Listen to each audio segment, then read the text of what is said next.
No, they don't have to take you away. No, they don't have to take you away. Day 24.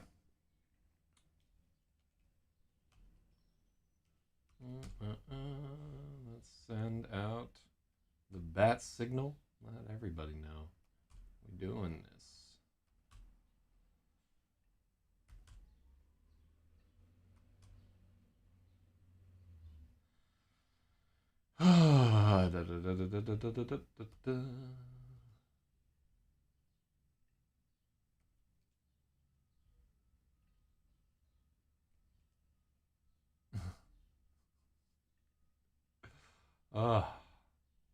The last chat in the Real Politics Discord when somebody's like, the N word is banned. And then I said, so get creative. And then I linked this stream.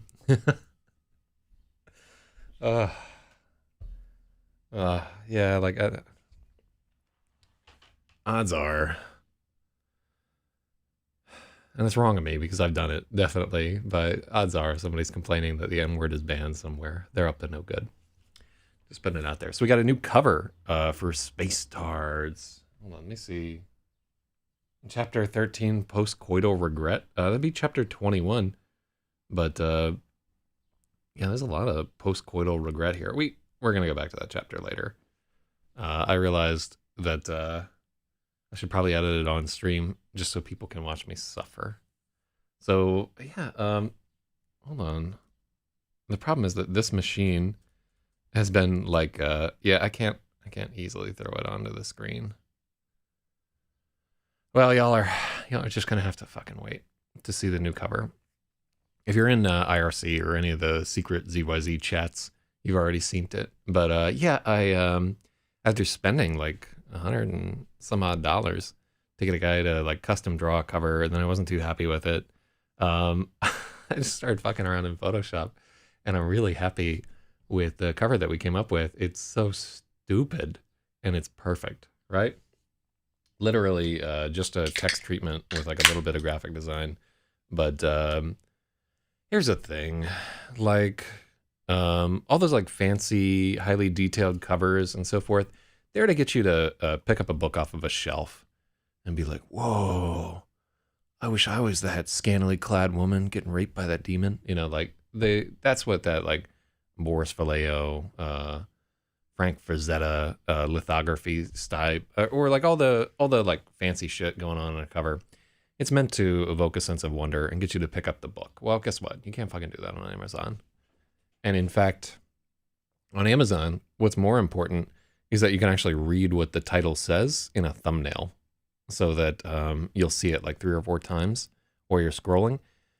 Honestly, like there are a lot of thoughts on cover design, and I'm not a good cover designer by any stroke, but I want to try something different with this one. I've done that for the last couple of books, actually. Like Arcanist, I wanted to hire somebody to do one, but then I just wound up doing it myself.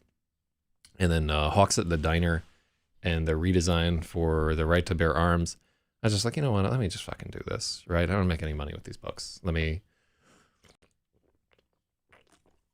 So what that means is that our total budget for this whole thing, I spent about $200 with interior art, which I'm really happy with. That came out really well. We spent about $400 getting the book edited, which means if we want to stick to a budget of $1,000, that we have a marketing budget of about $400. You can tell that I'm shitty at accounting because I just glossed over like an extra $100 in incidentals and so forth. So I'm willing to spend $400 to try and market this book. So we need to start thinking about what $400 could do. I don't know if AdSense makes any sense. We can try advertising on Amazon. But the other part of it too is like how many advertisers are going to want Space Tards in giant fucking lights. I love this cover though. I'm not yeah, I'm pretty dead set on the title and the cover now. It looks good. Like I would put this on my wall as a poster. I fucking love it. And I feel the same way about the Hawks at the Diner cover design. I think it's fucking fantastic. I love the 2 birds. I love the font choice, which is a font called Doc 11. Yeah, I don't know, man. Like, I'm doing everything I know about graphic design has been self-taught and self-picked up. Like I tried to fucking use Illustrator yesterday, and I was like, I don't know what any of this shit does. Like I can't do like the most basic tasks. And like 25 years after learning Photoshop, I'm still not 100% on using the pen tool or any kind of like vector line type stuff. But I feel like we're making it work, you know? Like we have a sort of decent graphic design, good enough for science fiction, at least there. But yeah, it was definitely bugging me for about 2 weeks. I was like, the cover that we have is not right, and I could feel it wasn't right.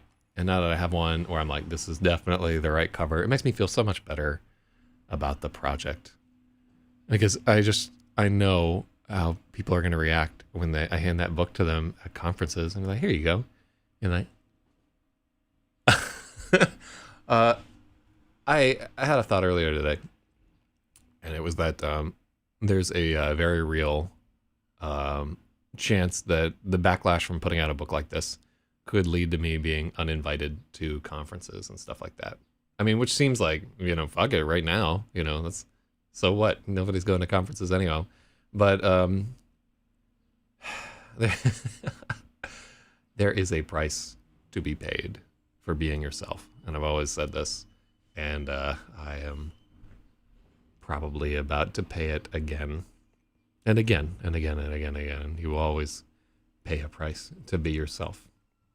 But yeah, so as of right now, I'm typesetting it, which is every time I typeset a book, because it's like a year or two between typesetting each book, I have to relearn InDesign each time.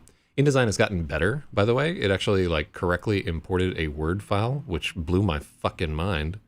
When I say correctly imported, I mean with a lot of dodgy like fucking around. I could get it to retain the italics in books, which is just like, wow.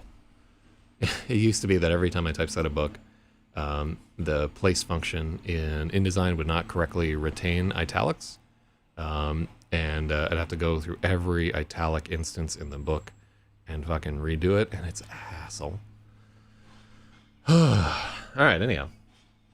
That's not what we're here for. We're here to listen to garbage trucks picking through our trash for refundable deposits.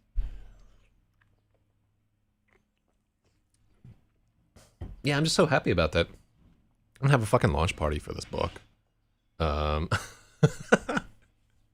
Where I give out like free copies of the book, and I just don't give a fuck. So just in terms of a marketing budget too, I'm considering a bunch of different things. One is I could print 100 copies of the book for $400 and leave 100 copies all over the city and put like a cryptic message in each and just leave them all over the fucking place and see what that did. The message in a bottle marketing strategy is probably less effective than AdSense, but only like marginally less effective. You know. Whatever. I'm going to enjoy the moment where I have a cover that I'm really happy about. That means so much to me. Yeah, covers are fucking important. There's Big Skip Donahue. Good morning. All right, so this is Lemon Maybe and the Electric Lady by Zak Zyz, Chapter 21, A Handful of Stones. And this is 1.21. So there are 21 different chapters just in that first day. Which is weird. How's that 1.21 if we have the prelude type stuff at 0? Oh, because we named all the prelude chapters like 0 and 1/2 and stuff like that. So yeah, 21 different things. It's almost like an event, an hour taking place. That would be kind of like a cool book, one where you had a chapter every hour. But maybe only cool to me. All right, hold up. I gotta see if this is Big Kim hollering at me. It's not Kim. Samaritan asks, can I rap? Yes. Yes, I can absolutely rap. What we got here? That was an important question. I needed to answer it right away. The Tetbesh TTBC double bill of Hawks and Bear Arms. I looked at doing that, honestly and truly, and I'm not sure that strategically forgotten around publishing circles. Um, like it might make more sense to just like send copies to all kinds of honestly, like if we want to market this the right way to do it is to act like it's an innocuous title, and then have an inside person at some kind of one of these professionally outraged people. You have like an inside with them, like, hey, we're gonna do this at this time, and give them openings where they can like puff themselves up and look like an asshole, and then to appear just as like outrageous as that person is, and like get a fucking conflagration between the two of you, and try to get people fighting on it on both sides, and then collect money. But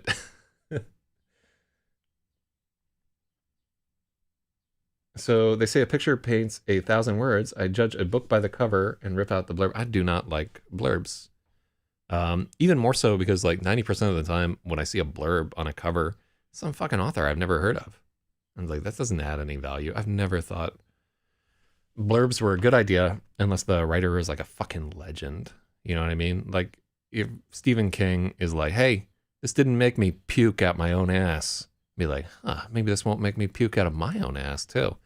You know, Stephen King knows a little something about writing.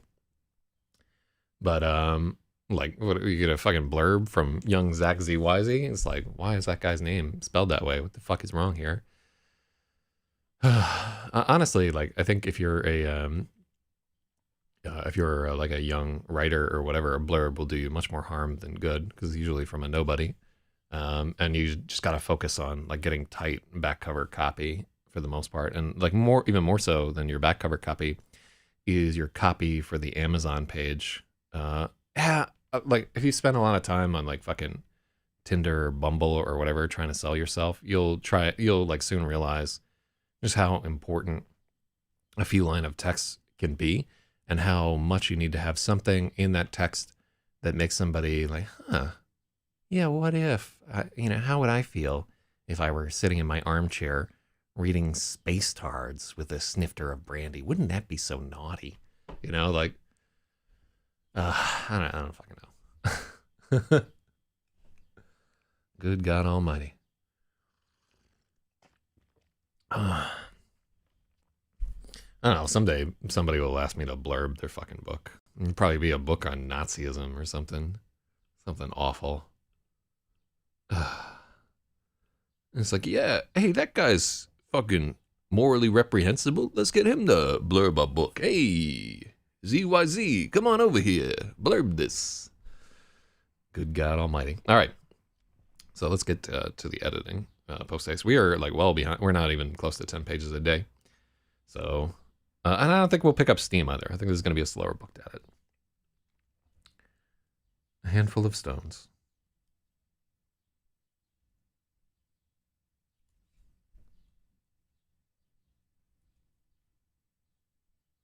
This is a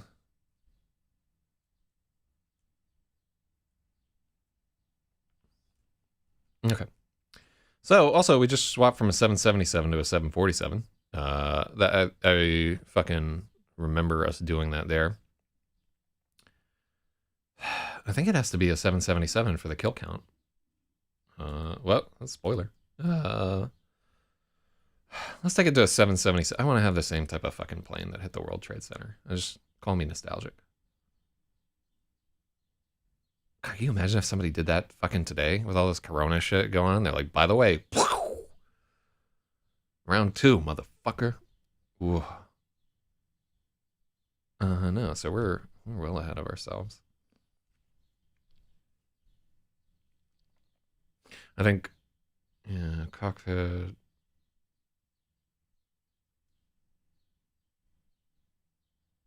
It's just one chapter behind Date Night. So, yeah. It's a big plane. 777.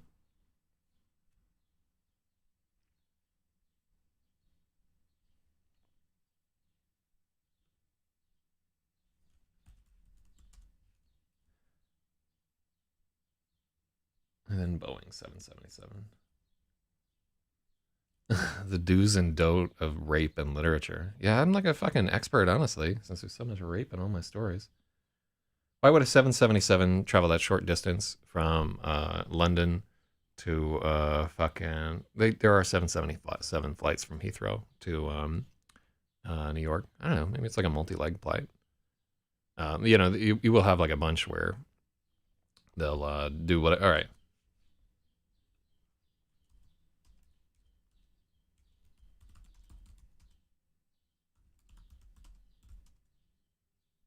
Uh, 777 flight from JFK. Yeah, so 777-300 LHR to JFK Wingview. So they definitely fly it. Oh, they got one with a club suite that flies to New York. Okay, cool. Heathrow to NYC. Yeah, yeah. Yeah, the origin of this flight is definitely Heathrow. Oh, you were thinking that it was from fucking Nova Scotia to... yeah, that wouldn't make any sense. Or Newfoundland. I don't think there are even 300 people in Newfoundland to fly to New York. All right. Let me see here. All right, so this is a terrible intro line, by the way.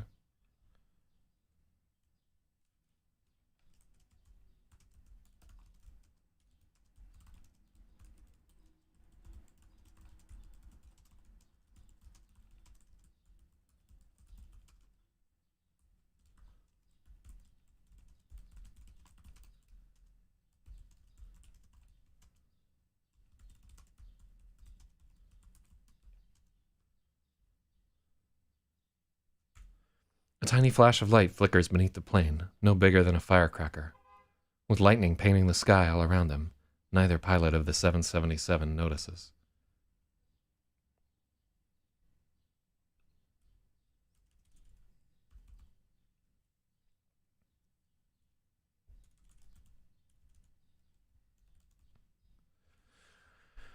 A tiny flash of light flickers beneath the airplane, no bigger than a firecracker. With lightning painting the sky all around them, neither pilot notices.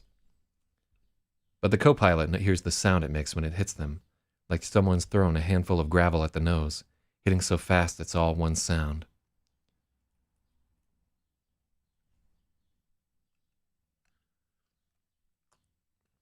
This is an awful paragraph. What are we doing?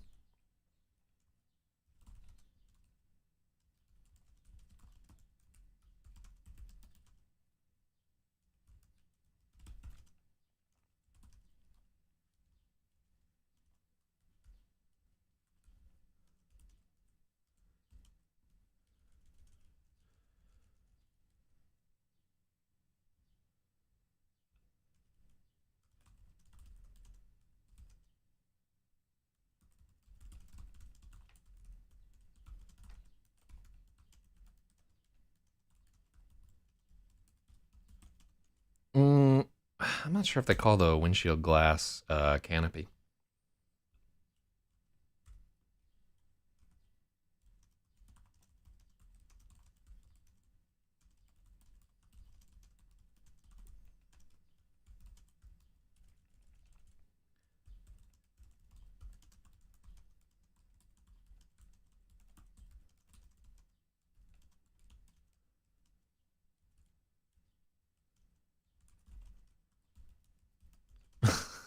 We're not gonna put in breath.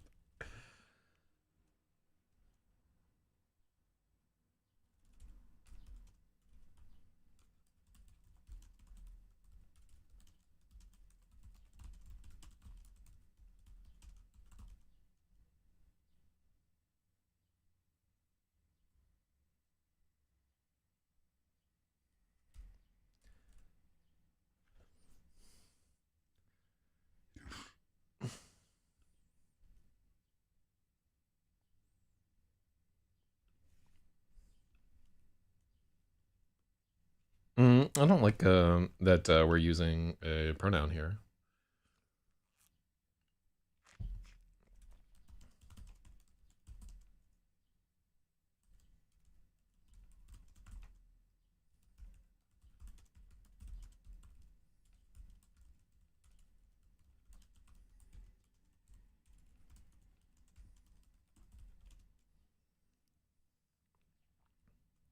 I love.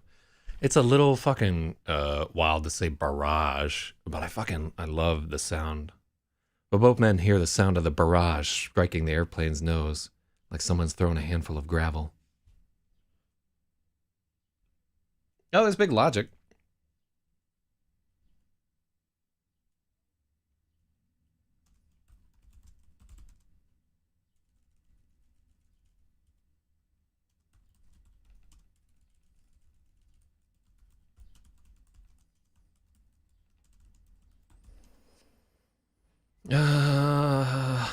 So it'd be great if I knew how high up they would be on their approach. But I don't know. They could be like 600 feet in the air at the, like, here, hold on.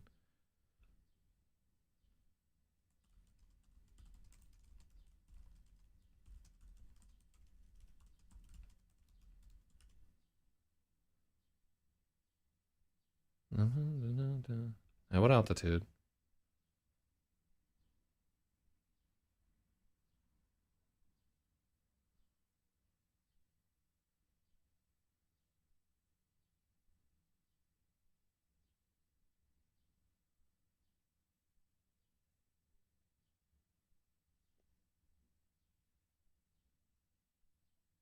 $340 feet, 13-foot elevation, 3 feet. All right, so about 300 feet away. Okay, cool.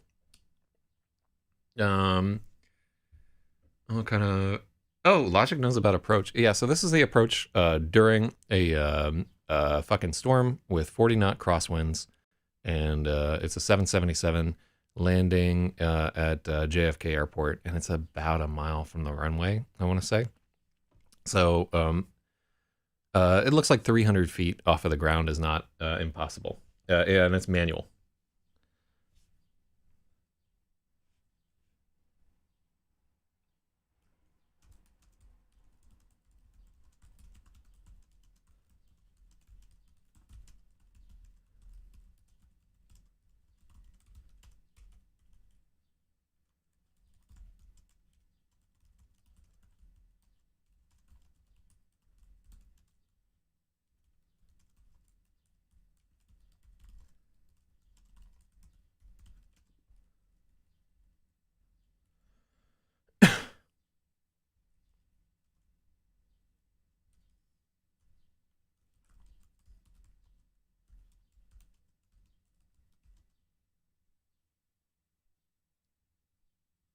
Some of my favorite, yeah. So it actually says right there they would divert if they had the fuel, but they don't. Yeah, like they just they've been fighting a storm the whole way there, so they just do not have enough fucking fuel to divert. And where they're gonna fucking divert to anyhow? Like Jersey? It's windy there too. Planes with the crazy ass. No. That's what I'm fucking talking about. Diverting to another airport. They don't have the fuel, and they don't have enough. Divert is mentioned, absolutely. Like, and I know, like they're supposed to have like enough fucking fuel to. They divert if they had the fuel, but they don't. This is it. Hell yeah. Hell yeah. Yeah, you're not going to fucking LaGuardia. Get out of here. No fuel, and the storm is as big as the state. So regulations require that planes need to have enough fuel to divert to the nearest airport plus 45 minutes. Somebody fucked up right here. Somebody fucked up bad.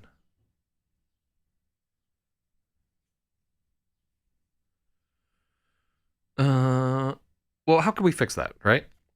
Let's think about that. They divert if they had the fuel, but they don't.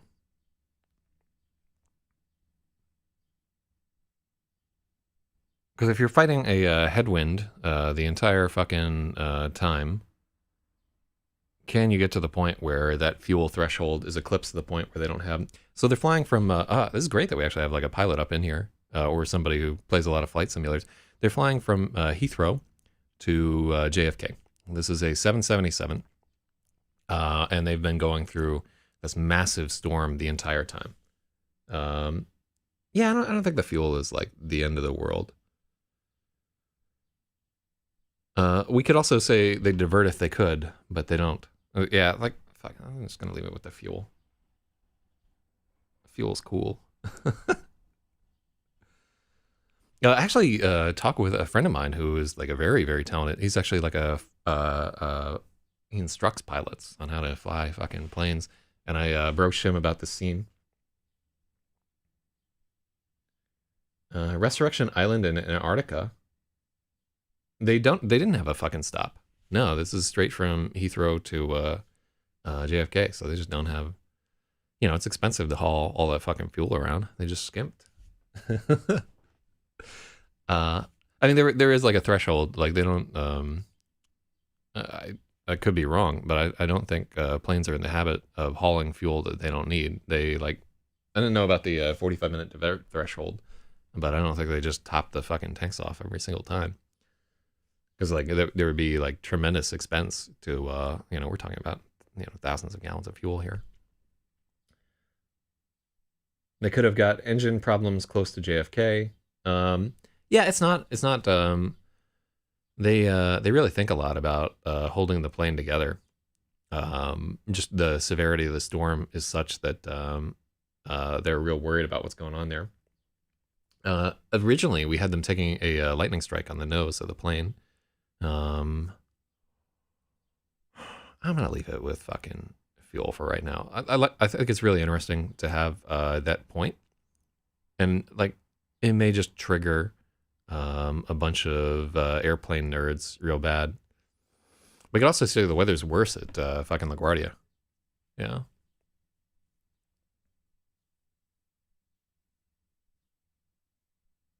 Yeah, yeah. And fuel and engine problem. They could have a leak. They could, you know, they could just like one of their fucking tanks could be. Lots of stuff could go down. It will, I promise, trigger aviation gate geeks. All right.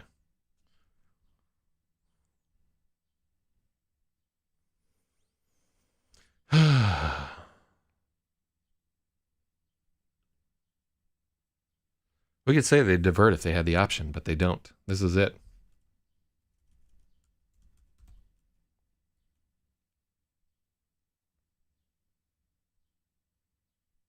Bad fuel gauge could be the issue. Yeah, we can just say they don't have the option. I like it better as they divert if they had the fuel.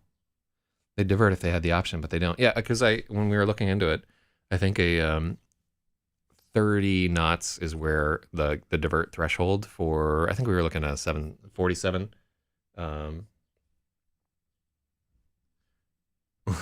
Mansplained. I think that's fair. I think it's just laziness where I'm like, I don't want to fucking change this whole thing around. Yeah, they don't have the option.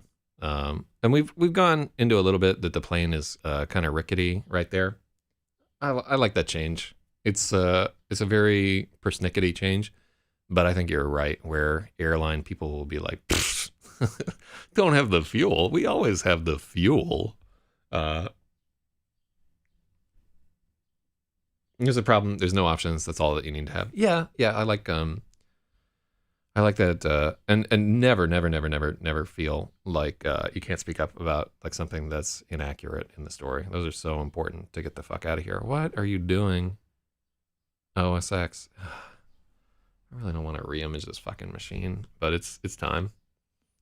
I wonder how much weird shit I have on here.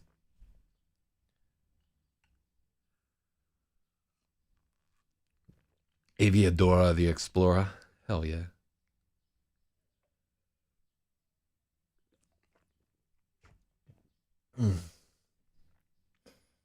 It'll still stretch credibility. Okay. Yeah, I'm okay with that.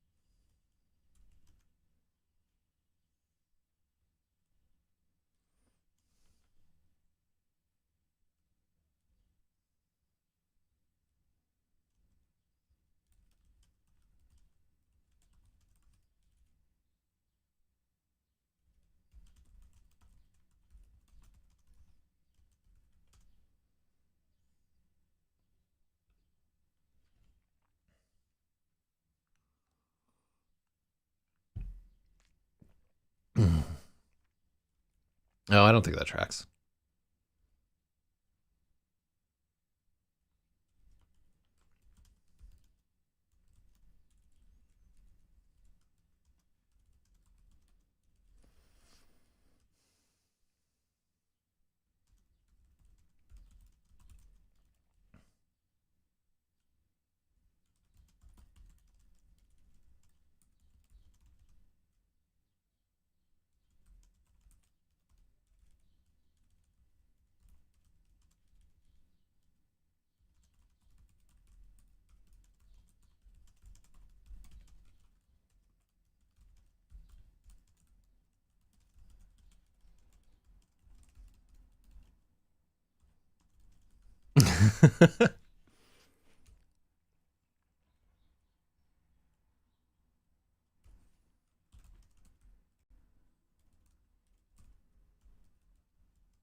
Yeah.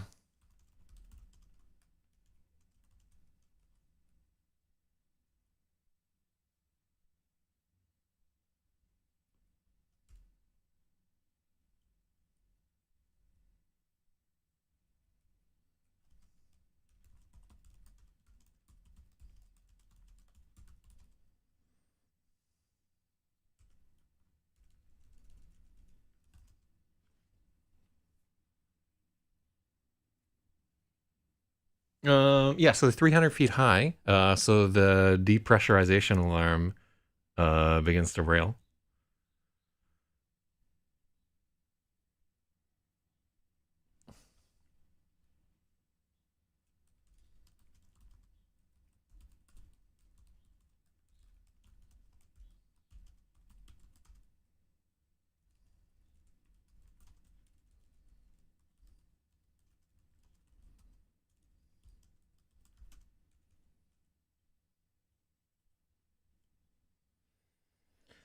Uh, yeah, I don't want to get into like the warning thing, but that's a really cool side note there.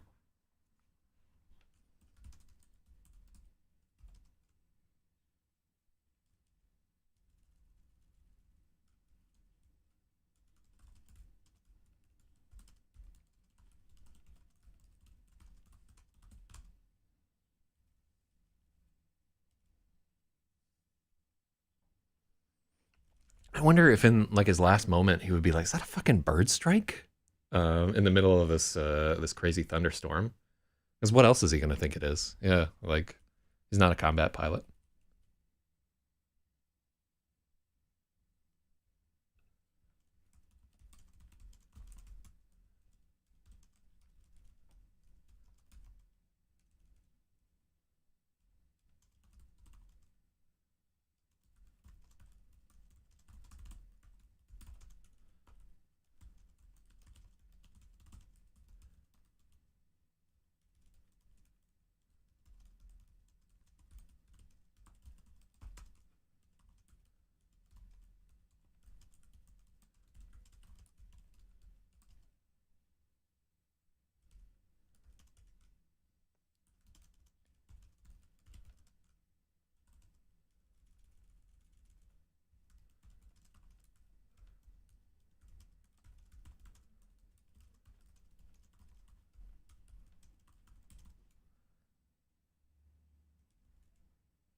Not a cabin pressure.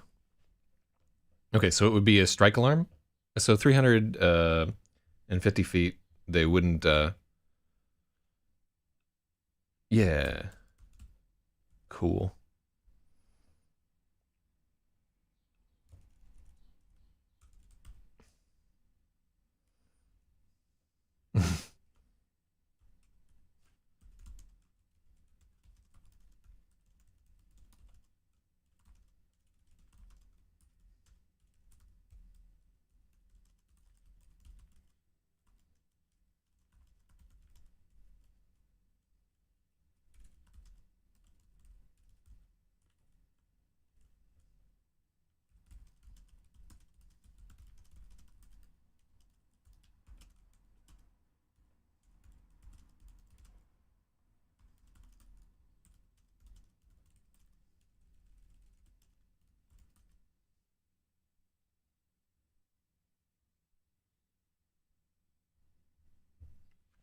And if it crashes, everyone knows the sounds from tape.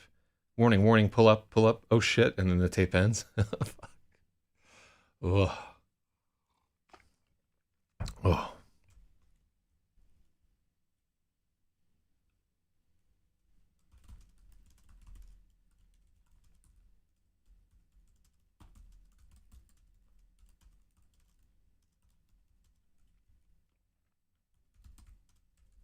Do they call it a bird strike alarm or is it just a strike alarm?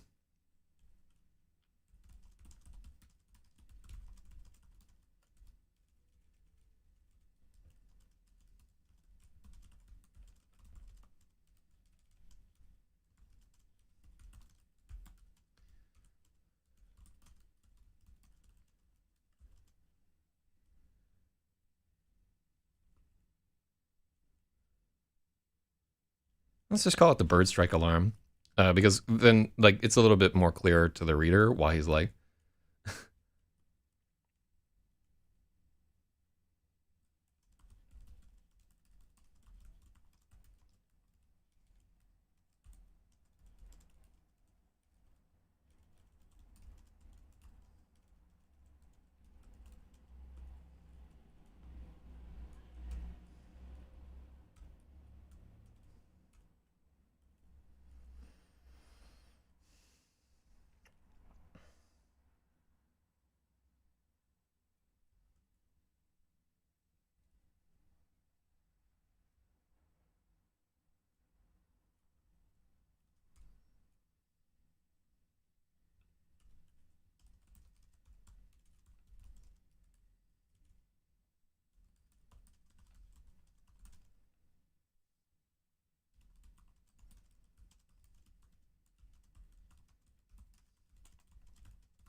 Just by the way, really fucking difficult, really difficult to shoot in the dark an airplane and hit it in the fucking cockpit, like from 350 feet below, an airplane coming at you at like, it'd be going like at least a couple hundred miles. What's the stall speed for a 777?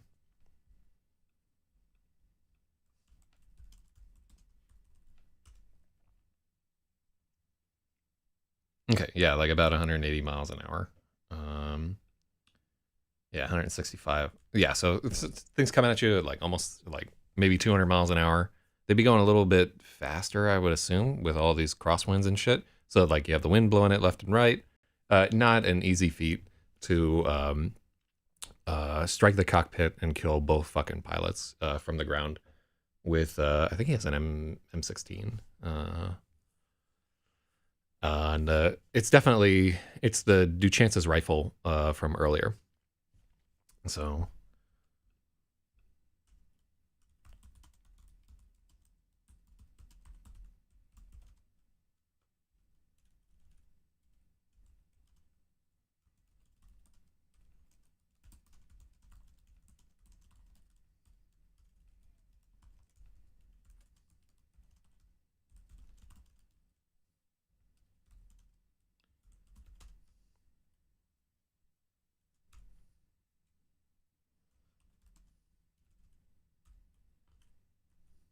It's not smoking, it's steaming.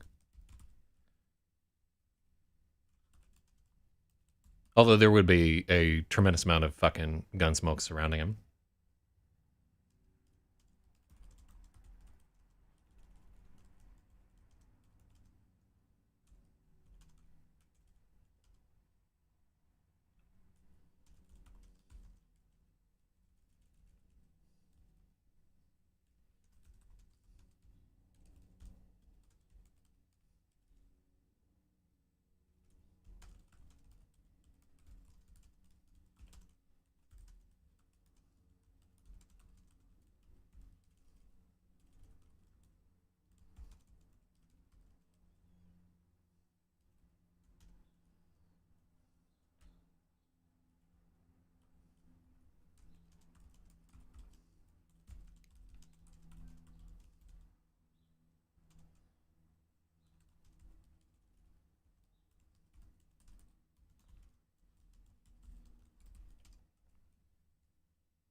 Oh, so how low? How hot? Logic, this is one that you might have. So we say that he can feel the air is dragging behind it as it washes over him, or he can feel like the backwash of this plane. 350 feet in the air. He's not gonna fucking feel that necessarily. So it might be. I actually took some pictures really recently of. Hold on, that's. I just like on Sunday I drove out to here. Let's go to maps.google.com. So let's go over here. So here's JFK, right? The spot that he's sitting at is over here on Rockaway Boulevard, right here. Boom. Let me see. In fact, yeah, this is really cool. I just drove the fuck over there because why not? You know, let's. No, that's the logistics center right over there. And then if we roll up this road a little bit, yeah, see how, like, if you see how high that plane is off the ground, what is that? That's like 100 fucking feet right there. Amazing that, hold on, I'm actually gonna fucking screenshot this. That's amazing. Yeah, so we can actually see right there.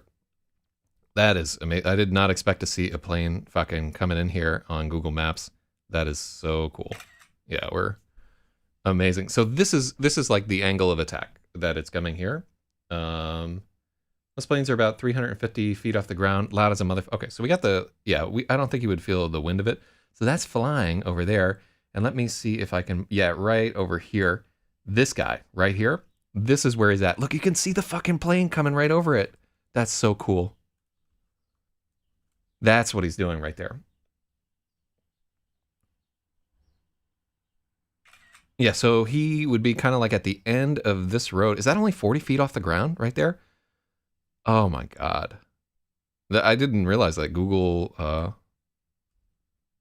fucking Maps would have like exactly the picture I wanted.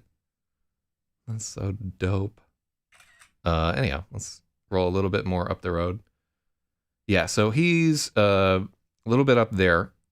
How high would you say that plane is off of the ground? Because he's like a little bit further along this thing. Oh my God. Yeah, I didn't realize that like the flight path would take them right over this fucking spot when I was writing this. Oh, the plane is 30 to 40 feet tall with the gear down. Yeah, if you're looking at the screen right here, how high up is that guy? That's like 200 feet in the air, really. It looks like to me.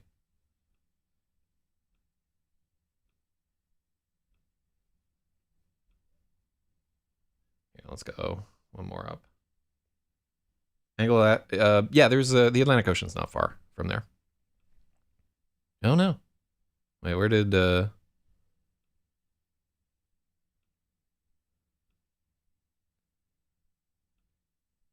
Oh, I'm glad I took that fucking picture because now we can't get the yeah, that's about where that guy would be, right? So you think this guy's 300 feet in the air right there? I just don't I don't have a I'm not a pilot, so I don't have a good idea for how high up that guy is. That's about pretty close to where he'd be shooting, maybe a little bit further back. Okay, so definitely not. I fucking love this. It adds up. Okay, cool. Yeah, very important to get.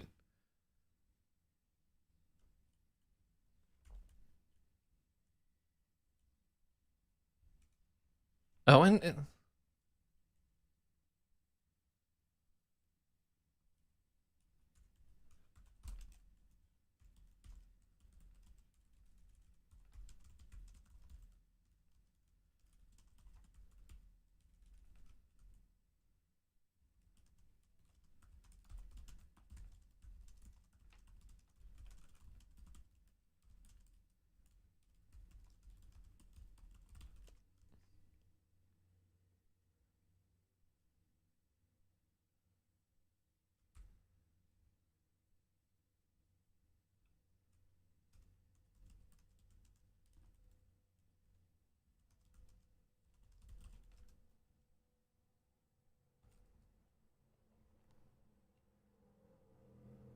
it's also a fisheye lens.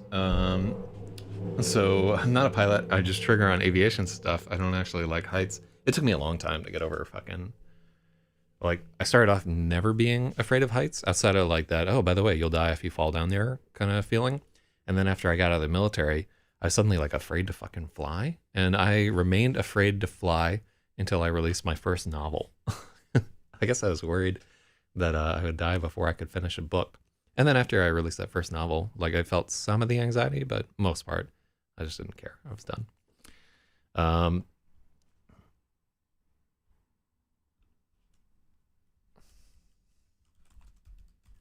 Okay, so here's another aviation thing. We'll get into it right there, but I guess if we're shooting up the nose, there's a possibility that the autopilot just can't fucking take over.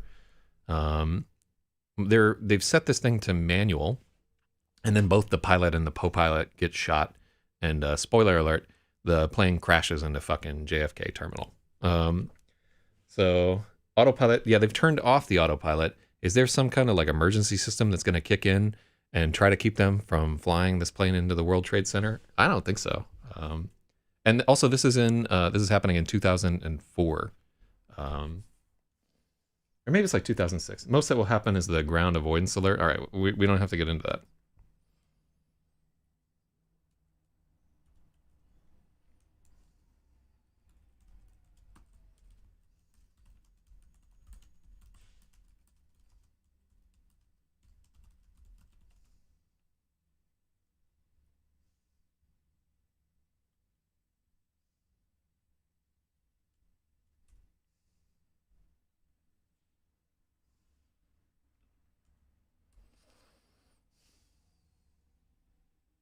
Oh God.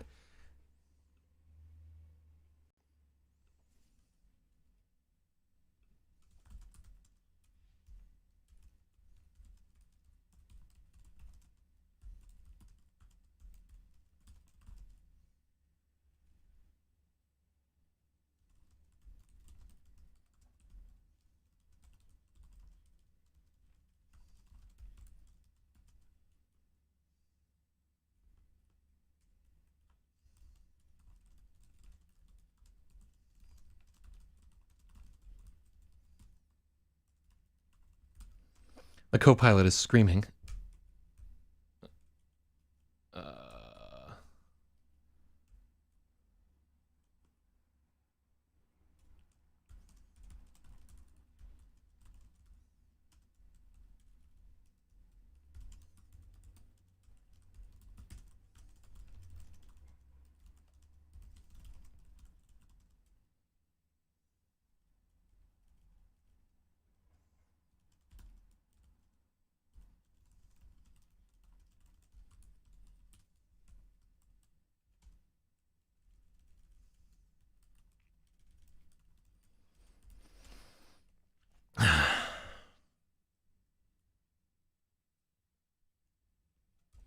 all right, so this is also like kind of a crazy spot.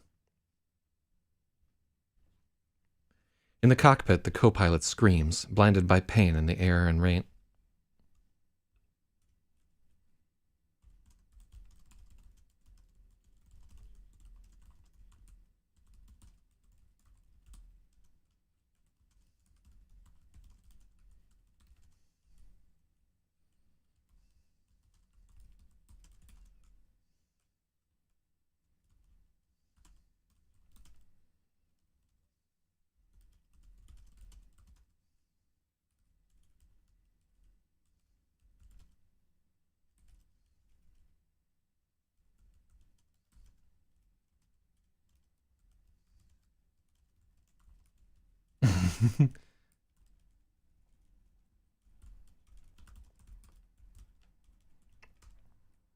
All right.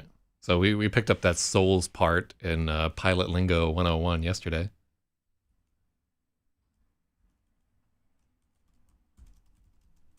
Above him, the co-pilot screams, blinded by pain.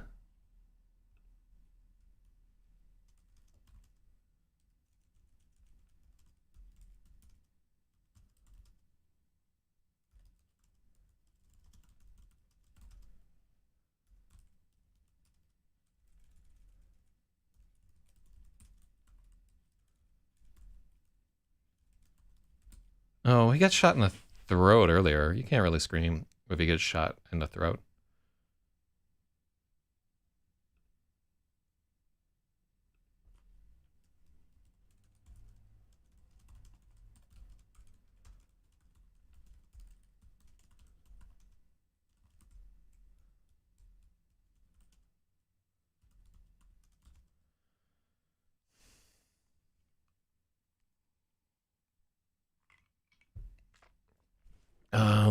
What would ooh, I wonder if he got shot in the liver.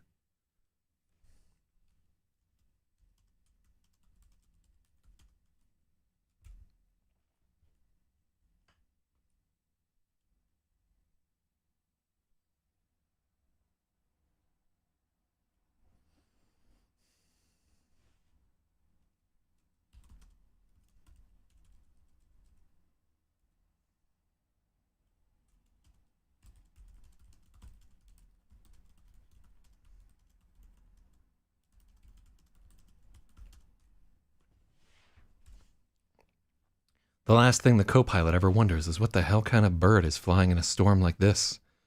Then another salvo of rounds strikes the plane in the nose. One of them passes through his thigh and into his guts. So these are fucking M16 rounds. Will they be tumbling at this point?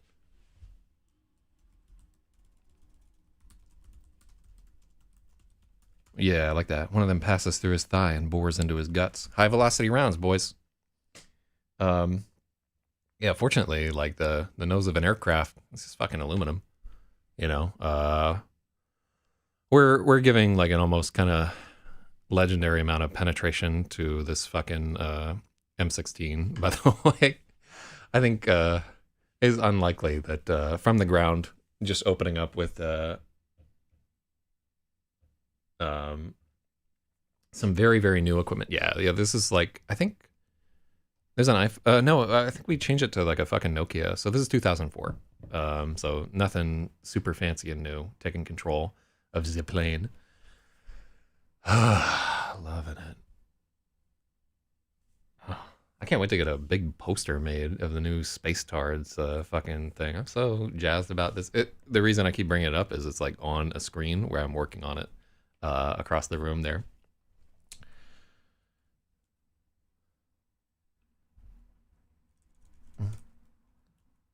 Another salvo of rounds. Anything 7.62 since 5.56 wouldn't do it, IMO. I don't know, maybe he's got fucking DU in there, you know? That's not impossible for Duchance to have his hands on. He's former military.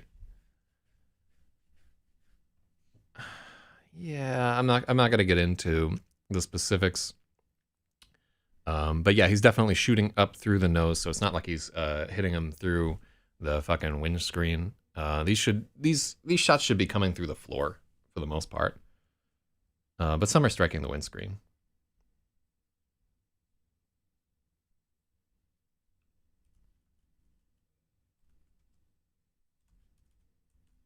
Oh no, they're coming like straight on actually because they're.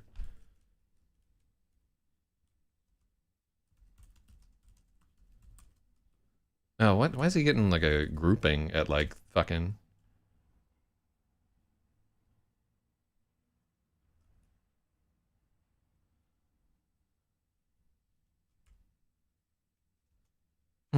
So what do we want? Uh,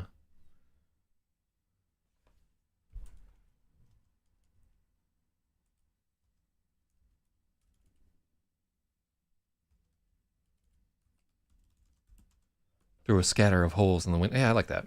Air screams into the cockpit through a scatter of holes in the windshield. An instant later, the bird strike alarm is blaring overhead. The captain slumps forward into the controls. So, what's the co-pilot doing right there to sort of wrest control of the cabin? It's a crew-served weapon, and no, he's just like sitting on the ground with a. He's standing on top of a police car with an M16 and probably like a 30-round magazine, just DACA, trying to drop this plane. So, but yeah, he doesn't have like a fucking MP40 or something like that, like the tripod chilling down there, and he's firing into the fucking rain too. This is there's gonna be some fucking K-tards like, no, that's not how guns work, Zach.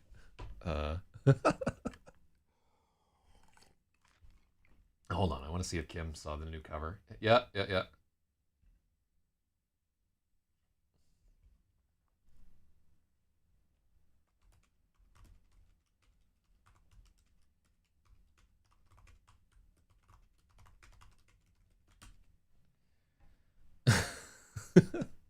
Loving it.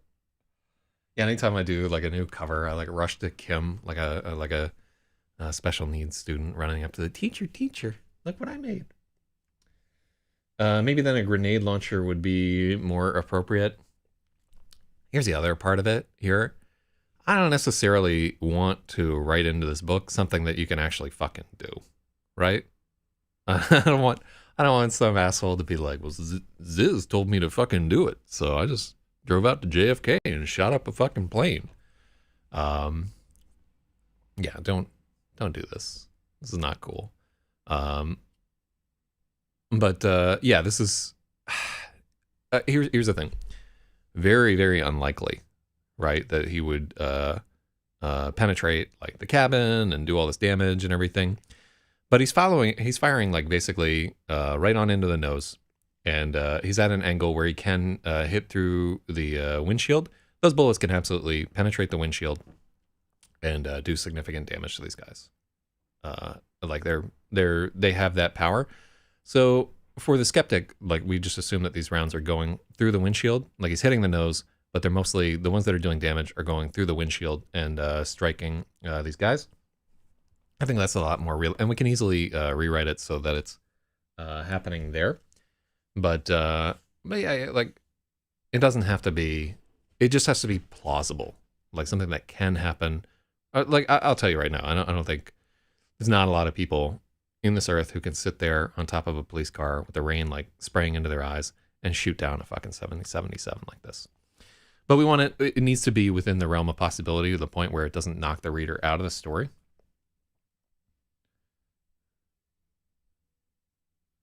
Sound of the barrage. Precisely 0 people. I think somebody could fucking hit the plane. I don't know that they could necessarily manage to hit both of the pilots in it. It's a I think he's firing full auto too. And like just for reference, this is like he's like a 15-year-old kid that's doing it there. So it's not like he has like arm strength to hold it in fucking place. He'd be like, oh God. We had a dude hit a pilot in the helicopter in a trainer. Wow, holy shit. Yeah, man. I mean, pilots do get fucking hit. It's a thing that happens. Both of them, though?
Yeah, so hitting him in the thigh, probably not going to happen. If we want to rewrite it so it's there. Uh,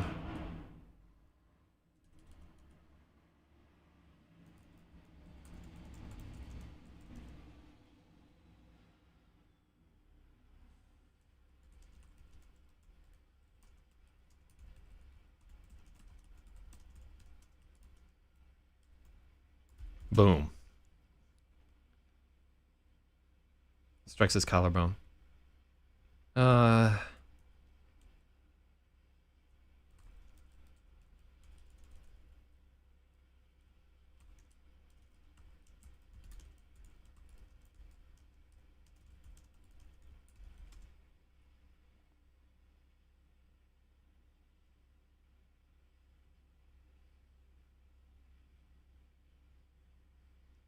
I hope the one thing.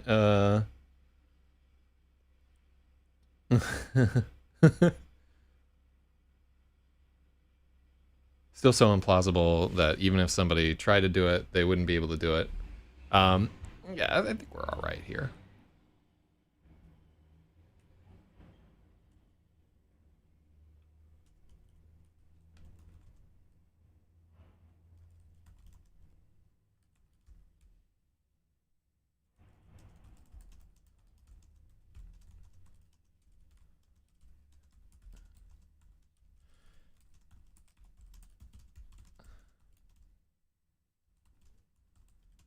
Boom.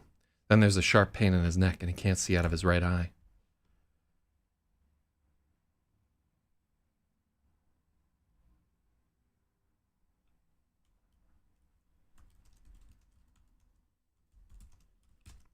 Okay, so logic, do you know? Yeah,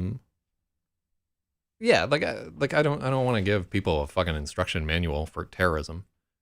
Even though it would be really cool to write an instruction manual for terrorism. I have so many cool ideas for terrorist attacks. You don't even know. I just it's like such a fucking shame that I like value the lives of other people and don't give a shit about politics because holy fuck. Man, the attacks I could do. Anyhow, but I'm not gonna do a bunch of terrorist attacks. I'm just at this point in my life, I've resigned myself to just leading a mundane life of writing science fiction novels instead of like gloriously dying for Allah or whatever. Anyhow, take a gander at this right here. So I don't think we even need to have the co-pilot taking control.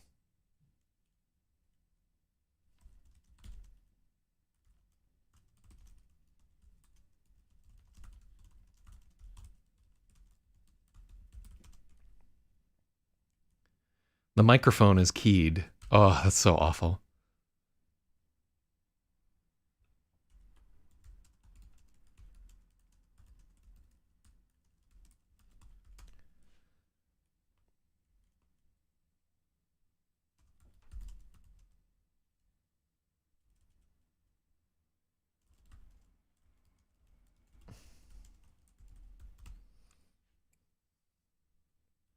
The microphone is keyed. 390 souls are listening to him bleed to death as...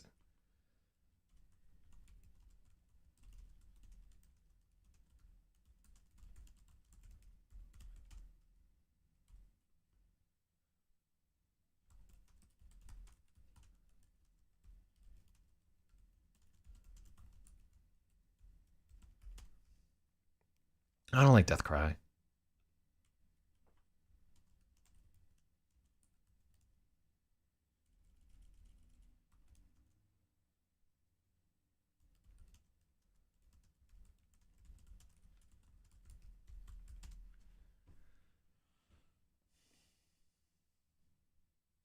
A new novel idea, an instruction manual for anti-fascists full of cute plans to seize the means of production, which all seem feasible, but when you buy the equipment and try, it's actually impossible.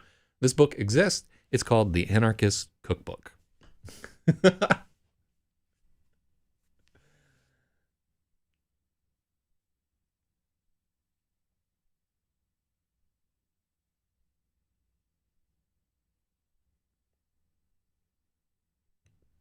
Okay, so one round hit the pilot, and another round has hit the, like, two rounds have basically Several rounds have struck the windshield, and air and shit are blowing into the cabin. The windshield hasn't caved in, by the way.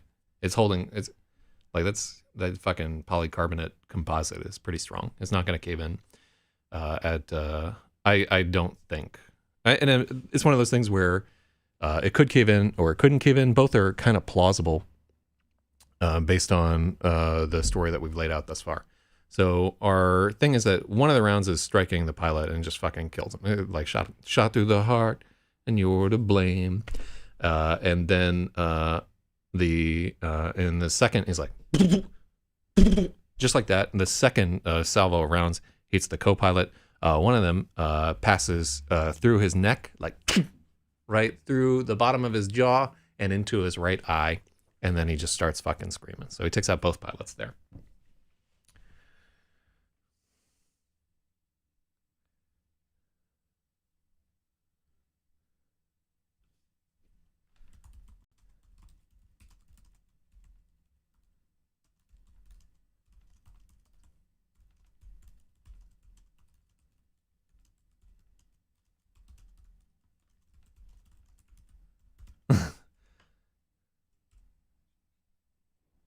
The microphone is keyed.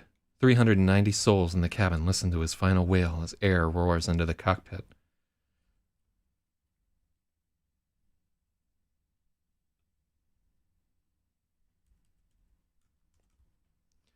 For a moment, everyone is silent. Even babies stop crying. In that instant, everyone knows this is it. One old man who's been silent the whole awful ride starts to scream, and then all their voices rise around his. A great terrified choir in the sky. Oh, God.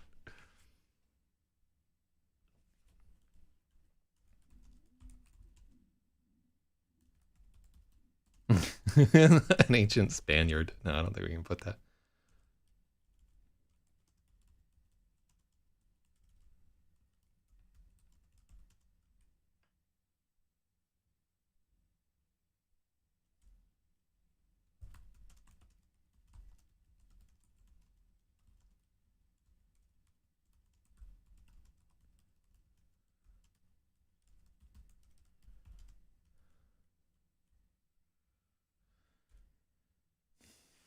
No, it doesn't nosedive into the runway. It drifts into the fucking terminal. Thousands of people die. Hell yeah. I mean, when I'm saying hell yeah and so forth, let's all agree that it's not good when these things happen in real life, but when giant explosions and shit take place in movies, we can't help but feel, whoa, it's fucking cool, Bruckenheimer. All right.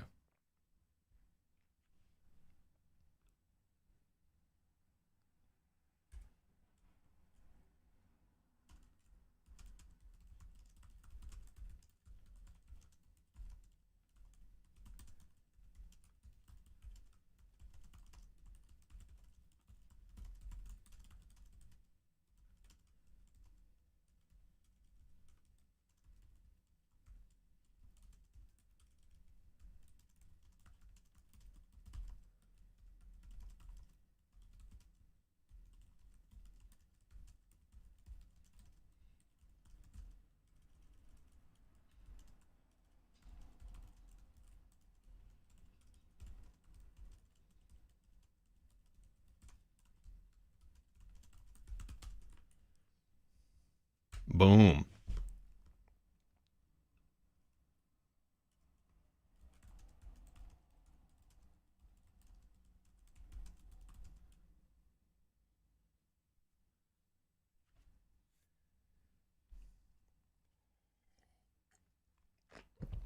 Is the FBI watching the stream tonight? I actually, like, as I was driving out to fucking JFK to take some pictures of that spot, I was like thinking, like, huh, let me not explain that I'm doing research for my book where a terrorist shoots up a plane flying into the airport. That would not track particularly well with the policia. That's the kind of shit that they don't like. I don't like it at all. All right, what do we got here?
So, under it all, Matthew feels the shadow slide out of him. It's a cold, alien feeling.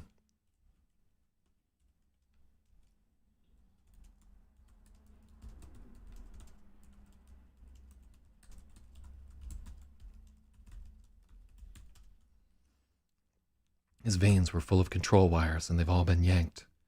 There's a throbbing hole in his heart. There's a puncture through the center of the world that will never be filled. There's a plane crashing into JFK Airport.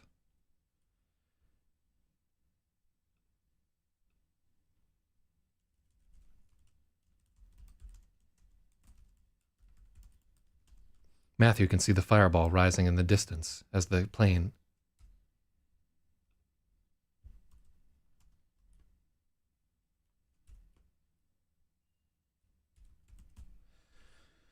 Whew. Better look for a good shot to take down a plane. Don't do this, by the way. I'm just fucking putting it out there. Like, the same way that I encourage people not to write fan fiction of my stories, don't enact the things that happen in my stories. Just do me this fucking solid. Don't build a supercomputer to compete with China. Well, maybe do that one. That'd be kind of cool. But yeah, don't shoot down airplanes. Don't fucking electrocute police officers. Don't do any of this shit. This is... don't try this at home.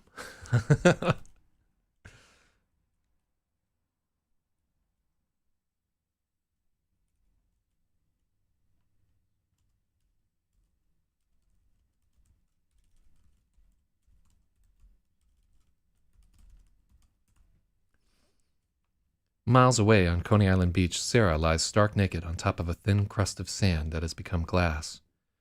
Her clothes, her wallet, the money she took from the mind reader, they're all burnt up, vaporized.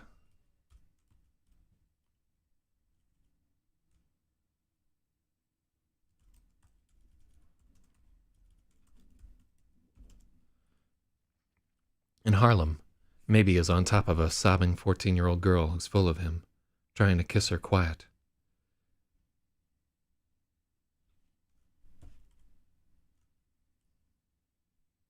Let's take out the fucking full of him line. That's gratuitous.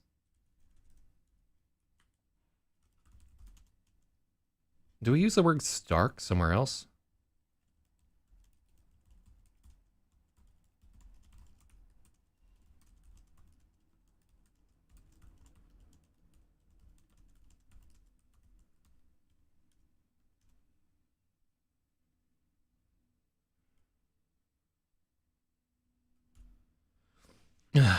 In Harlem, Maybe is on top of a sobbing 14-year-old girl, trying to kiss her quiet.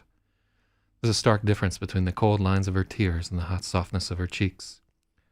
Over and over again, he tells her it's okay.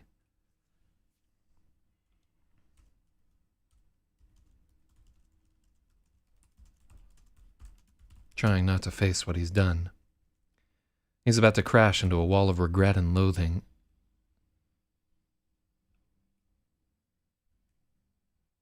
Yeah, let's take out loathing. He's about to crash into a wall of regret as heavy as a continent. 14-year-old with hyphens but no hymens. Ooh. Ooh. Ooh. Oh, fuck. Oh, yeah, I haven't been giving out points this fucking time around. All right, so I'm going to give Logic 5 fucking points. Actually, I'm going to give him 6 points for that air stuff, because honestly, I think those are great points that deal with the reality of the story. And he gave us kind of like a unique perspective there that are super helpful. Let me roll up. What do we got? I'm not giving you 6 points for the hyphens thing. Let's see. Adds up.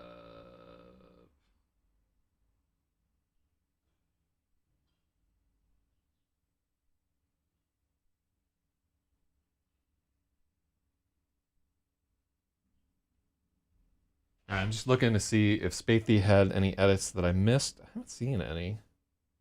Devar doesn't mention one spot where he was wrong. Mansplained. Bird strike.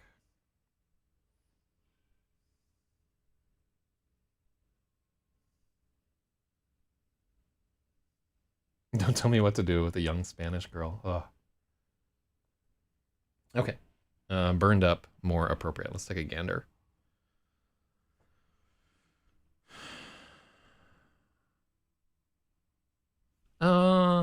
Yeah, burned up is better. Okay, cool. I'm gonna give him a 91 right there. Always knew my airplane knowledge would come in handy one day. Yeah, man, 6 fucking points. Like I am especially concerned, and I said this at the very beginning, but like very, very important to me are things that break the reality of what's happening here. And especially when we can get like specific ways to fix instances where it just doesn't track with what's real, and where a reader is going to be like, I don't really believe that this is happening. Right? Because we're essentially, we're writing a book full of unbelievable things, right? We're asking a lot from the reader. We're asking them to believe in invisibility fields and electric girls and fucking I was gonna say something really offensive there, but there's no real need. You get it. Whew. Matthew's still standing on top of the police car.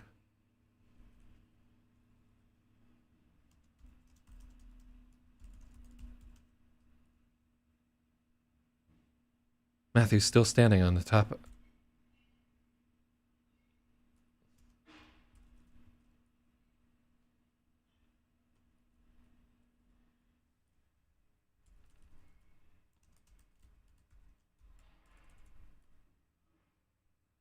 Matthew's standing on top of a stolen police car.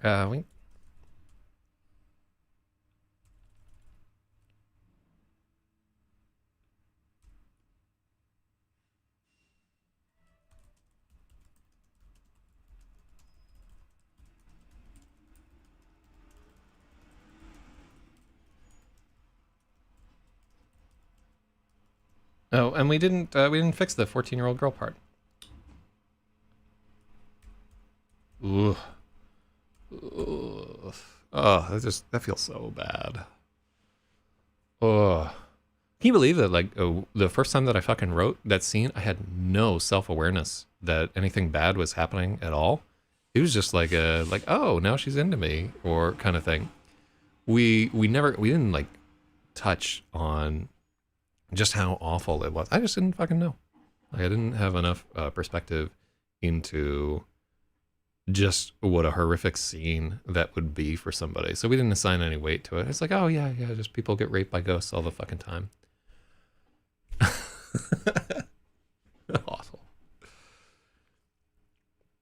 Matthew's standing on top of a police car in the pouring rain, watching JFK burn. He begins to think it might be a good idea to get the fuck out of here.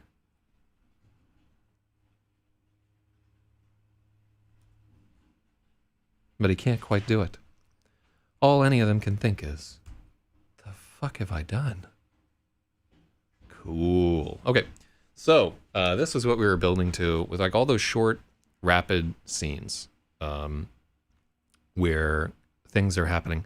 So simultaneously, each of them has made a tremendous fucking mistake. Sarah is now bare-ass naked on a fucking, what looks like a radiation crater on Coney Island Avenue.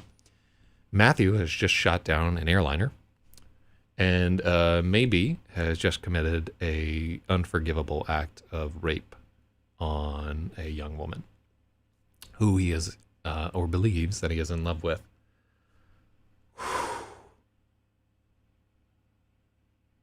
Extraneous "the" in a paragraph a few miles up. Let's look for that green line. Extraneous "the."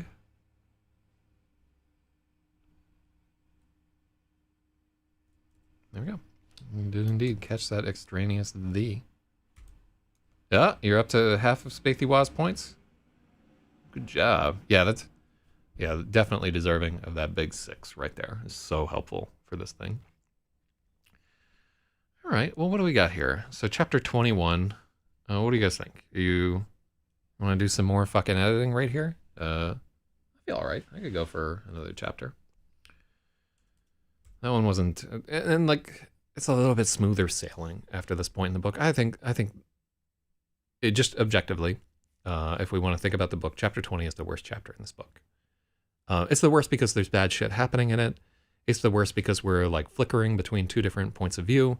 It's the worst because it's just fucking, it's real awkward. And it needs another pass, but now is not the time. So, yeah, we can get right into... Oh, God. Oh, God. Ooh. Stream time is 1:23. Let's try and do another chapter. All right, you know what? Let me stand up, walk around the room for like 2 minutes, and then I'll be back.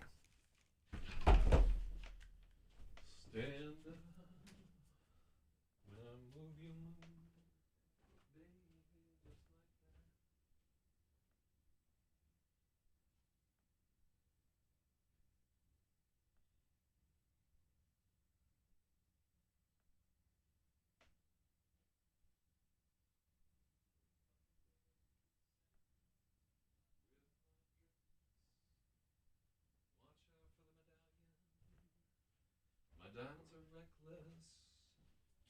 Feels like a midget is hanging from my necklace. All right. Fucking, that's all I needed. Just needed to stretch my dick for a hot second there. All right, and so let's get into chapter 22. It isn't me. That's 1.22, 10:07 p.m., New York City. Oh, please tell me that we don't have fucking... This should just be Harlem. Oh, yeah, it's Harlem. No, let's read through it first. The big lie, bloody sheets and sobbing. The shock, the simple shock of having done it.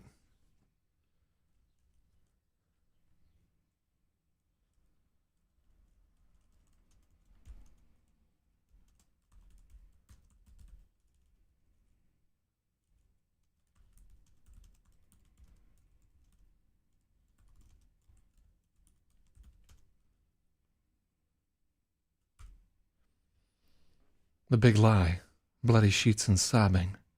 The numb shock of having done something unforgivable. It isn't me. At least there'll be no cliched soul searching.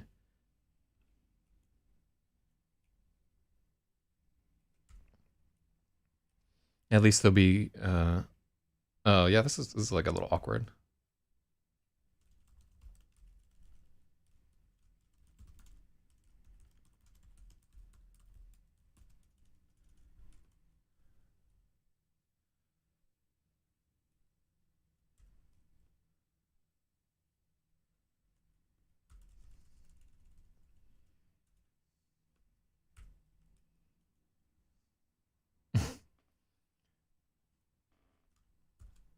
There'll be no cliched, can't recognize myself in the mirror moment for maybe. The simple fact is that it isn't him. It's not maybe.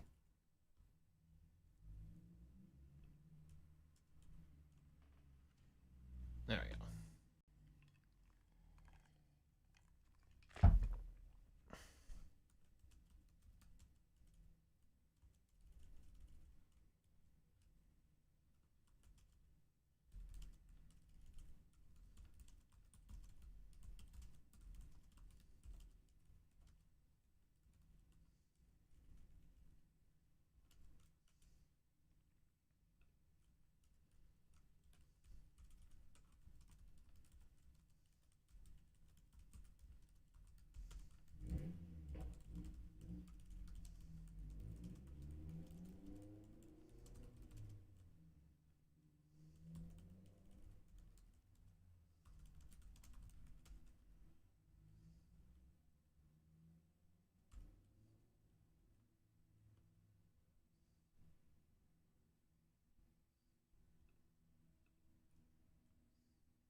Something came over him.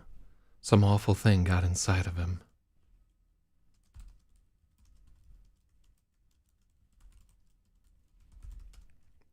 And used him to do something terrible. If someone else had done this to her, I would kill them. The thought cuts deep. Rosalie's still crying. She won't stop. Maybe he wants to get away, but he can't leave her.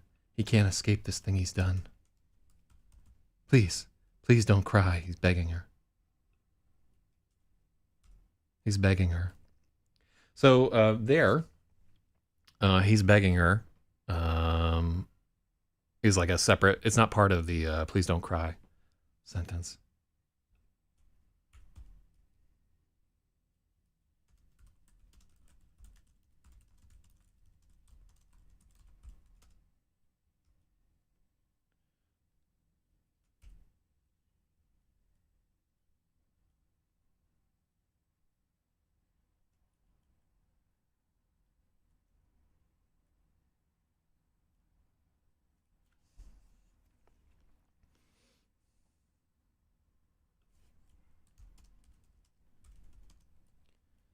I'm sorry, Rosalie sobs.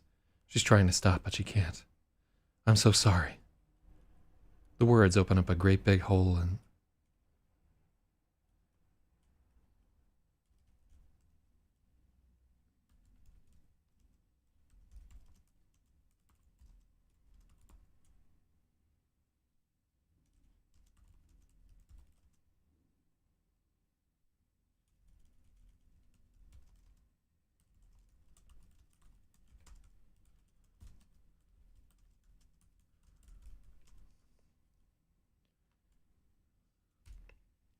the words split open a ravine in his chest.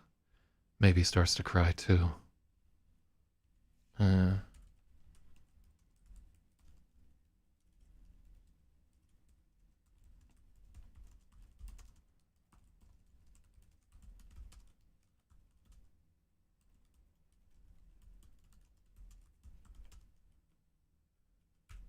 Maybe he begins to cry. Will I have a baby? Is it the second coming? No. I mean, I don't know.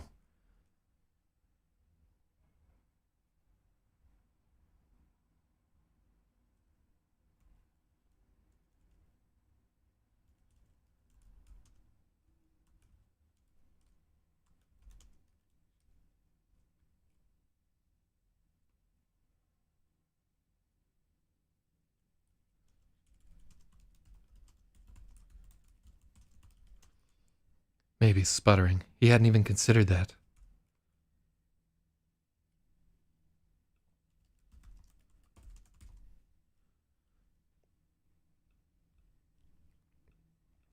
I like that. No, I mean, I don't know. Maybe he's taken aback and sputtering. He hadn't even considered that. He hadn't planned to do this. He meant to do so many things differently.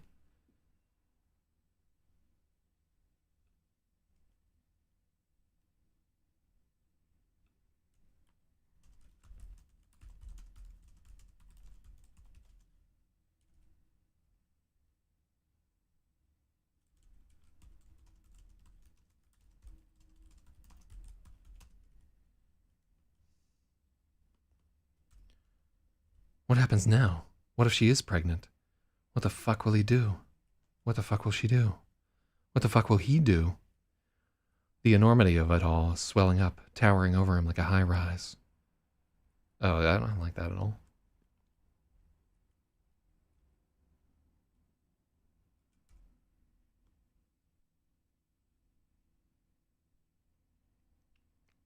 Her eyes are red and puffy. She's sniffling, wiping the back of her hand against her nose.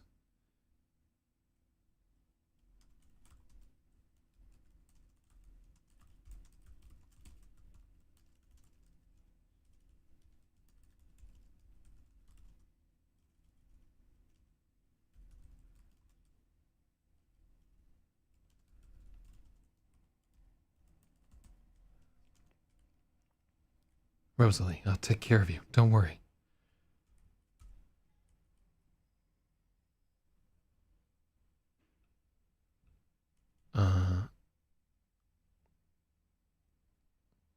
Oh yeah, do you remember like when you're like a kid and like sleeping with people and then you're fucking paranoid for like a week, 2 weeks that you got them pregnant? Even if you were using protection, it's just at the back of your mind, like, oh fuck, you know, uh, and then you're like, what if I got VD? Like the whole fucking Rosalie, huh? I'll take care of you, Rosalie. Don't worry, I love you. Let's take out don't worry.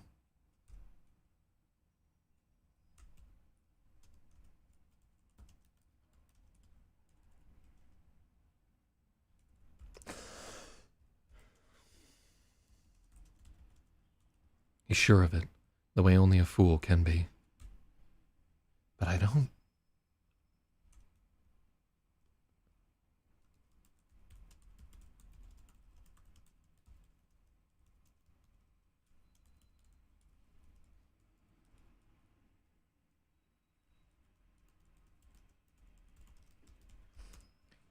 Then she starts sobbing again. What was she going to say? I don't believe you. I don't want you. I don't even know you. These should be italics.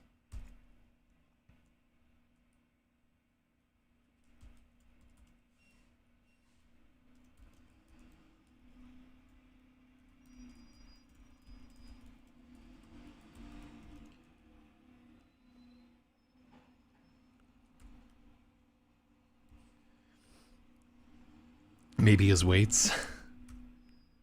But I don't. Rosalie begins. Then she starts sobbing again. What was she going to say? I don't believe you. I don't want you. I don't even know you. Maybe waits, frozen in apprehension. But there's just more crying. He's got to think of something. This chapter did not used to be in the book, by the way. This is a new edition. The condom broke the very first time I ever had sex. Oh, fuck. I've had one break ever.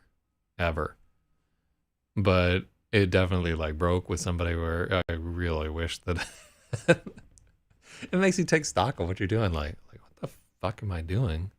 You're like, what do you think is gonna happen, asshole? Ugh. We're a weird batch of apes sitting out here. All right, so that's chapter 22. I think this is a really good chapter. It feels like a little bit gratuitous on top of the chapter that just happened before, but I think it's also necessary to get into it. And then we have a dream chapter. We're going to stop here. The second dream. So this is going to, chapter 23 has to be a due chance chapter. Shout outs to all you numerologists out there. But yeah, so time for due chance to enter into the picture. All right, cool. Very, very happy with the editing today. This is like kind of a short section, but we got a fair bit done, and I like where we're at there. I think chapter 22 does a really good job of kind of having like an aftermath feeling to the awfulness of chapter 20. And I like chapter 21. I like the all these threads coming together with like shooting down a fucking airplane out of JFK Airport. There's much more to come in this story, but let's think about, this is like the first day concluding in this story. So here are the things that have happened in that first day. We've been introduced to Kaiser Duchance, the drunken policeman who seems like he has some kind of fucking demon inside of him. We met Lemon Lemoyne and his bar, The Pits, full of his lovable drunks. We ran into the Invisible Kid, Michael Maybe. And then we have Sarah Shiner, the electric woman. We see some of her money problems, her issues with intimacy. We meet Gary Polk, the mind reader, and has Sarah shocks the ever-living piss out of him after he reveals that everyone is awful. What else is fucking going on? A lot of neat actions happening here. We see fucking Matthew Hausterlitz go shoplifting with his friend Thirsty, and he's generally a piece of shit. We run into Thirsty's apartment and meet his grandmother. We see the Chinatown Fair arcade and some of like the lost boys that inhabit it there.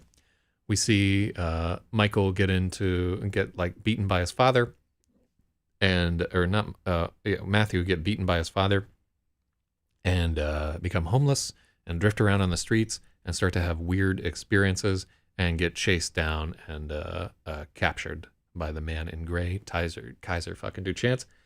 A lot of shit going down in 200 pages. So this is it's a pretty action-packed book. And I don't believe that we do a lot of meandering in this one. So far, one of the goals of the rewrite was to tighten up the plot a little bit, to put things into a more sensible and coherent narrative. And I think we've done like a decent job of it. Like I feel outside a couple of chapters need a second pass, but our first 200 pages, I think, are publishable. Like this book, if it weren't for like the content being a little on the fringe, and there are some publishers who will take content that's on the fringe, maybe not ones that would be super enthused to publish a book with like these serious consent issues in the modern era, but you never know until you fucking try. If this was 1970, publishers would be all over this, be like, oh yeah, this is the truth right here, daddy. Like, it was a different time. But we'll see. And this is one where I feel like this book is ready for publication. And we weren't before. I really, really I think I had to learn a lot about people before I could write this book. Like the ideas I had there, but I did not have I just hadn't had I think enough heartbreak in my life and enough relationships, specifically with women, to be able to write some of this shit. All the stuff about being lonely and an outcast and an outsider and so forth, that's in my wheelhouse. But some of the other things in here, I did not have the life experiences to write them correctly at that point, and I feel better now.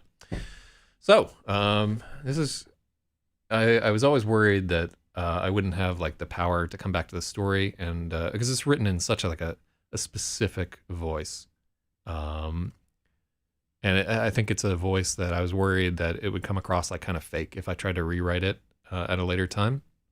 But I'm realizing that more important than just nailing that peculiar Lemon Lemoyne voice is having an understanding of the characters as real people with dreams and emotions.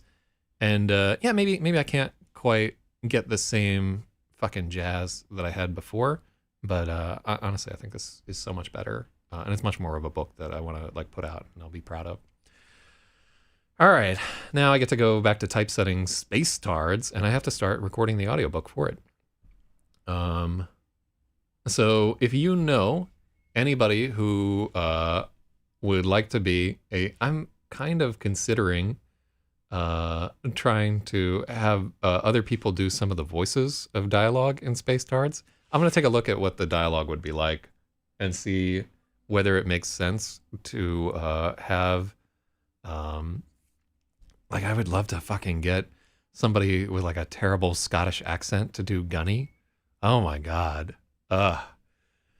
In fact, I would love to just get a bunch of fucking blokes. What if all the Tards' dialogue was done with Australian and English accents?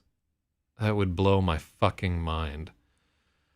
I'm going to take a look at how much dialogue is actually in the book, because this, it could be we could be talking about $2,000 or $3,000 to get that amount of voiceover done.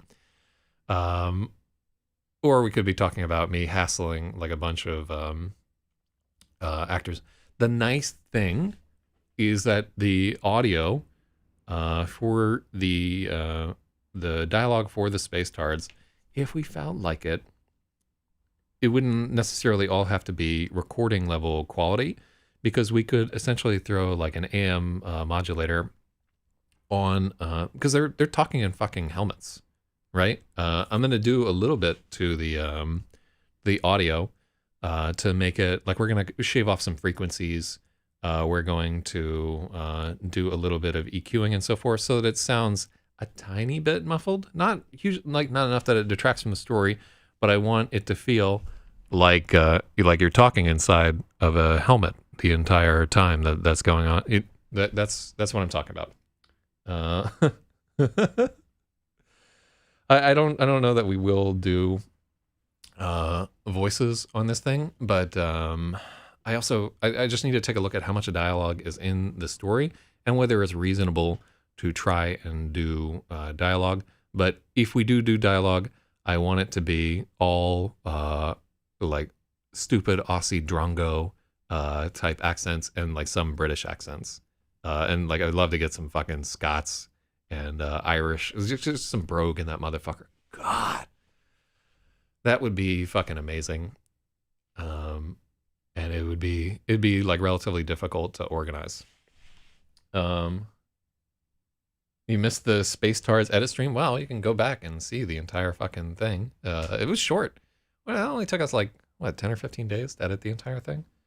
It was like pretty short. But yeah, the whole thing is on the stream, but I don't know if it's popular. Maybe we'll write a sequel. I have ideas for other shit that those Space Tards could get up to. Like, it's left in an open-ended way where there could be a sequel if it's tremendously popular. I don't know that I have more sequels in me for that one. Like, they're interesting, but I think that's just like a one-time thing. All right, well, if you could audio my lines, Burmese really funny accent. Oh, think about it there. The ideal, of course, would be to get like some minor online fucking celebrity. Like if I could pay fucking Dankula or something to do some of those lines. God. That'd be so let me see how much yep, shout out to our boy. Naked Lunch. All right, let me think about it and scheme and everything. I don't think the $400 of budget remaining can pay for voiceovers. And I don't know that many people with British accents that have decent enough microphones to carry it off, but we'll see.